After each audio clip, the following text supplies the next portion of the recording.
아모스서에서 우리에게 던지는 몇 가지 질문들이 있습니다. 당신은 현실에 안주하는가? 당신의 삶에서 다른 관심사가 하나님의 자리를 차지하고 있진 않은가? 가난하고 궁핍한 자들을 억압하고 있는가? 잘 배려하고 있는가? 이러한 질문들과 경고들은 다른 나라, 다른 백성들이 아니라 바로 북이스라엘 백성들을 향한 질문들이었습니다. 그리고 남유다, 이스라엘 향한 질문들이었습니다. 바로 하나님의 백성들이라 자부하는 사람들에게 주어지는 하나님의 심판의 메시지였던 것입니다. 일상과 신앙과 모든 영역에서 안일함에 빠지고 우상을 숭배하고 가난한 사람들을 억압하는 북이스라엘의 하나님의 심판을 선언하는 것이 아모스의 사역의 목적과 아모스의 소명이었습니다. 우리가 앞서 살펴본 것처럼 아모스서는 이웃 나라들에 대한 심판의 메시지로 시작을 했습니다. 바로 이스라엘로 들어갔던 것이 아니라요, 아람, 블레셋, 두로, 암몬, 모압 이러한 나라들의 심판의 메시지로 시작되었습니다. 그래서 이러한 나라들의 심판의 메시지가 선포될 때는 아마 북이스라엘 사람들도 그 메시지에 아멘, 아멘 하고 박수치면서 그렇습니다, 그렇게 될 것입니다 라고 외쳤을 것 같습니다. 그런데 그러다 심판의 메시지가 북이스라엘과 또 결국 아모스의 고향 남유다를 겨냥하게 됩니다. 이스라엘에 대한 이웃 나라들에 대한 심판의 메시지가 선포될 때는 환호했던 이스라엘의 백성들의 얼굴이 창백해지는 사색이 될 것 같은 그러한 순간입니다. 이스라엘은 정의와 공의가 무너진 사회와 시대가 되었습니다. 단순히 무엇이 옳고 또 다수가 행복한 세상이 말하는 정의와 공의뿐만 아니라요, 하나님의 기준에 모든 것이 무너진 죄악이 가득한 나라가 되었습니다.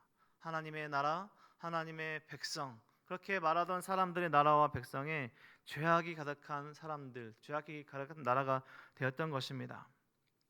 어제 본문 7장에서부터 또 뒤에 9장까지 하나님께서 아모스에게 5가지 환상을 보이시면서 심판을 예고하고 계십니다. 첫 번째, 두 번째 환상, 이 메뚜기와 메뚜기 재앙과 불 재앙을 말씀하셨을 때 아모스가 간절하게 기도합니다. 그래서 아모스의 간절한 기도로 하나님께서 심판 계획을 거두시기도 하셨습니다. 어제 본문 7장 3절과 6절을 보면요, 여호와께서 이에 대하여 뜻을 돌이키셨으므로 이것이 이루어지지 아니라. 6절에도 주 여호와께서 이에 대하여 뜻을 돌이켜 주 여호와께서 이르시되 이것도 이루지 아니하리라. 첫 번째 재앙을 보이시고 아모스가 기도하고 또 두 번째 재앙을 보이시고 아모스가 기도했을 때 하나님께서 뜻을 돌이켜서 이것이 이루어지지 않을 것이다 라고 말씀합니다. 말씀에 순종한 한 평범한 사람, 그렇지만 이 의인의 기도로 하나님의 뜻이 돌이켜지는 놀라운 장면이죠. 아모스는 그런 말씀을 받을 때도 계속해서 기도했고 하나님께서 그 간절한 기도에 응답하시지만 어제 본문에도 세 번째 다림줄 환상을 보여주실 때는 더 이상 아모스도 기도하지 못합니다.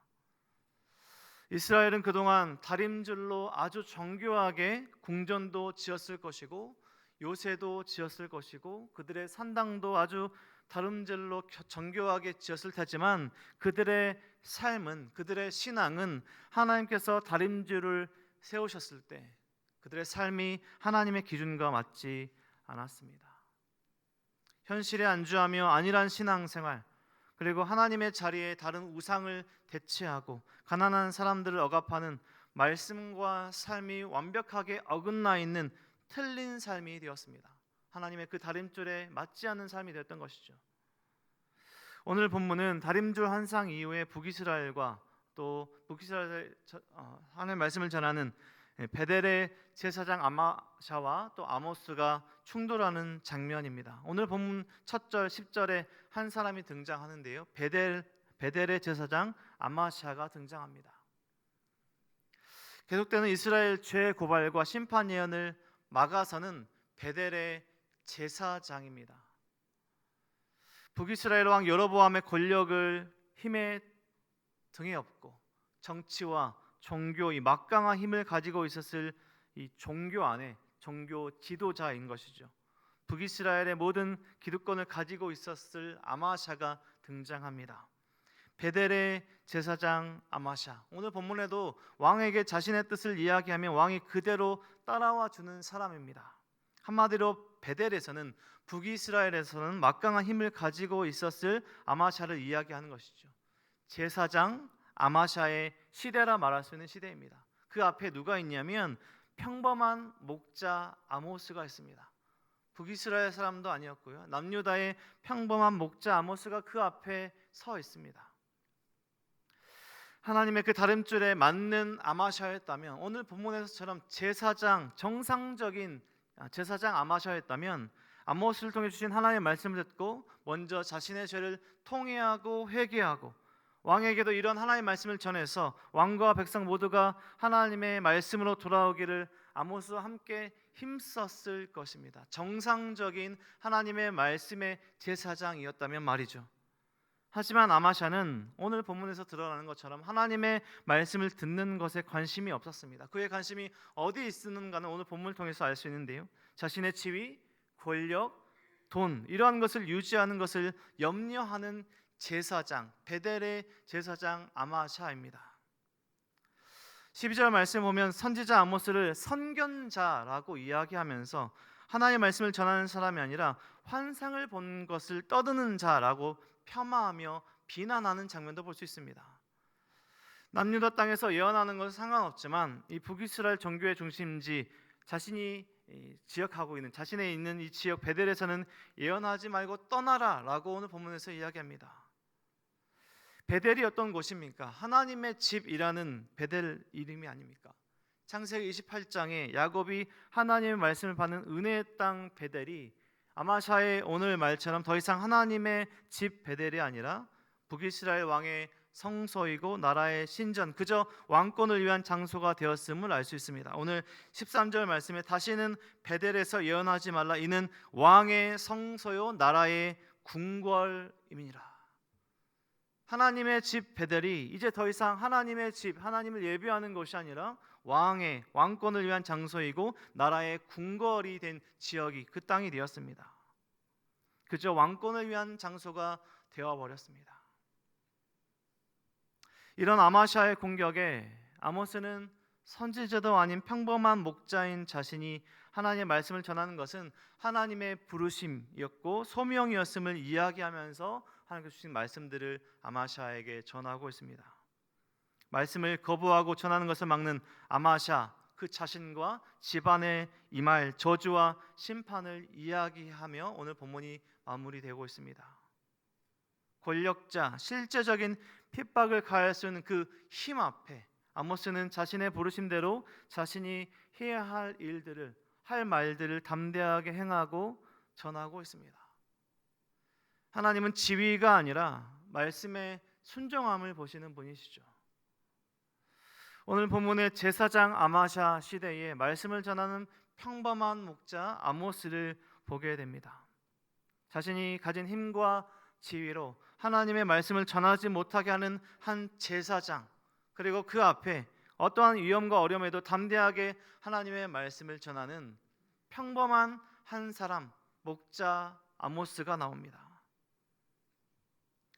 일상의 평안함 그리고 안정의 안일함에 빠져서 또 그것을 준다고 믿는 우상에 빠지고 가난한 사람들을 억압하는 하나님의 백성들이라 자부하는 사람들의 나라에서 한 사람이 하나님의 말씀을 전하고 있습니다. 하나님을 높이고 예배하는 베델은 이제 왕의 성소가 되고 나라의 권력의 장소가 된 시대입니다. 우리는 오늘 본문을 또 계속해서 아모스서를 묵상하며 우리의 삶을, 우리의 신앙을 하나님의 다림줄 앞에 세워봅니다. 우리가 넘지 말아야 할 그 선을 넘고 있는 영역은 어디인지, 아직도 부족한 영역은 어디인지, 말씀을 통해 깨닫게 하신 하나님의 그 기준에, 하나님의 그 말씀에 우리의 삶을 조정해야 합니다. 세상의 것을 추구하는 열망은 높아져 있진 않은지, 거룩한 신앙으로 나아가는 그러한 삶을 너무나 저 아래 내려가 있진 않은지 자세히 살펴보아야 합니다. 하나님은 우리가 직분을 받고 교회와 공동체를 섬기는 것은 물론 기뻐하시지만 그 직분을 통해 우리를 보시지 않고 우리의 마음의 중심, 말씀을 통한 그 말씀에 대한 태도, 순종함으로 나아가는 그 신앙을 보십니다. 종교인 아마샤가 아니라 순종하는 사람, 평범한 그 한 사람 아모스를 통해 말씀하시고 역사하십니다. 아마시아의 힘이 막강한 시대, 아모스로 살아가는 것이 결코 쉬운 일은 아니었겠지만 하나님의 사람들은 어떤 시대와 환경 속에서도 하나님의 말씀에 순종함으로 하루하루를 살아갑니다. 오늘 이 시간 예배드리는 우리 모든 성도님들의 상황과 환경은 모두 다를 수 있습니다. 가정과 직장과 학교, 주어진 다른 환경 속에서도 같은 모습이 있다면 하나님의 말씀에 순종하는 그 같은 모습으로 우리가 살아가야 할 줄 믿습니다. 하나님을 온전히 삶의 주인으로 왕으로 모시며 하나님을 기쁘시게 하는 저와 우리 성도님들의 삶이 되시길, 오늘 말씀에서 하나님의 그 말씀에 순종하는 아모스의 말씀을 통해 또 계속되는 그 말씀을 통해서 하나님께서 기뻐하시는 그 삶으로 나아가는 저와 우리 성도님들의 삶이 되시길 주님의 이름으로 간절히 축원드립니다. 기도하겠습니다. 하나님 감사합니다. 오늘도 말씀하여 주시고 우리의 삶이 어디로 나아가는지 깨닫게 하신 하나님 너무나 감사합니다. 우리의 주어진 상황과 환경 속에서 하나님께서 기뻐하시는 거룩한 신앙의 모습, 하나님께서 기뻐하시는 우리의 삶의 모습은 어디인지 바라보게 하시고 하나님의 말씀으로 우리의 삶을 조정해가며 하나님께서 기뻐하시는 거룩한 삶을 살아갈 수 있도록 인도하여 주시옵소서. 강력한 힘을 가진 아마시아의 시대, 평범한 목자 아모스가 하나님의 말씀에 순종함으로 하나님의 말씀을 전하는 모습을 바라보게 됩니다. 우리의 상황과 환경 속에서 하나님 주신 말씀과 복음을 전하는 우리의 삶이 될 수 있도록 도와주시고, 이 시간 없던 모든 성도님 삶 가운데 가정과 직장과 모든 상황 속에서 하나님 왕 되시는 하나님 주인으로 모시는 우리의 삶이 될 수 있도록 인도하여 주시옵소서. 기도하시는 기도 제목들 그 하나하나 하나님 응답하시고, 오늘 아모스가 기도할 때에 하나님께서 뜻을 돌이키셨던 놀라운 장면들을 보게 됩니다. 우리가 기도할 때 역사하시는 하나님을 의지하며 우리가 더욱더 간절하게 기도하는 우리의 삶이 될 수 있도록 인도하여 주시옵소서. 오늘 하루의 삶 속에 하나님 축복하시고 큰 은혜와 하나님 축복을 부어 주시옵소서. 모든 것 감사드리며 예수 그리스도 이름으로 기도드립니다.